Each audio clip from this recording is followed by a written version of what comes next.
Poser ses limites et sortir de la fuite, une vraie rencontre avec soi. Il y a des moments où le quotidien devient flou, où l'impression de tourner en rond ne vient pas de l'extérieur, mais d'un conflit plus discret, celui de ne pas réussir à poser ce qui est juste, ce qui est vital, ce qui définit un espace personnel clair.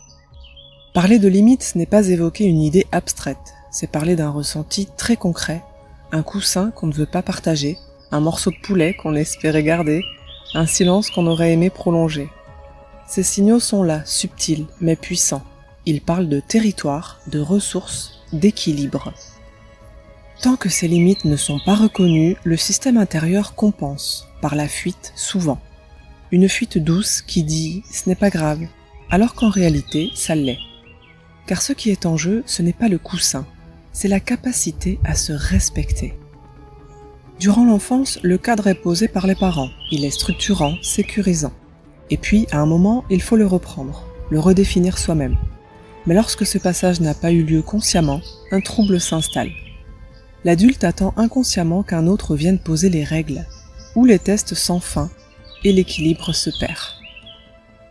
Être en capacité de dire « là, c'est mon espace, là, je ne suis pas à l'aise, là, j'ai besoin de retrouver ma place », c'est une forme de maturité. Pas agressive, pas violente, mais claire, vivante, alignée. Le problème n'est pas la limite en soi. Le problème, c'est l'absence de clarté autour de ce qui est prioritaire. Et pour le retrouver, il faut écouter ce qui agace, ce qui dérange, ce qui resserre dans le ventre. Il ne s'agit pas d'imposer, mais de s'honorer. La dépendance à la fuite naît souvent d'un manque d'ancrage, d'un territoire intérieur flou. Et parfois, cela remonte loin. L'enfant qui a compris qu'il valait mieux ne pas faire de vagues, l'ado qui a pris sur lui, l'adulte qui a appris à minimiser, et le corps, lui, n'a jamais oublié. Aujourd'hui, il ne s'agit pas de faire la guerre pour un coussin ou pour du blanc de poulet. Il s'agit de reconnaître que ces petits actes du quotidien sont symboliques, et que chacun mérite de savoir ce qui est essentiel pour lui, sans honte, sans conflit, avec simplicité. Poser une limite, c'est reconnaître une ressource, la protéger, l'assumer.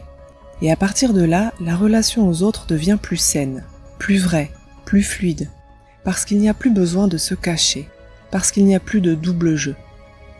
Le respect de soi commence souvent là, dans ce qui semble dérisoire, et pourtant, c'est exactement là que tout commence.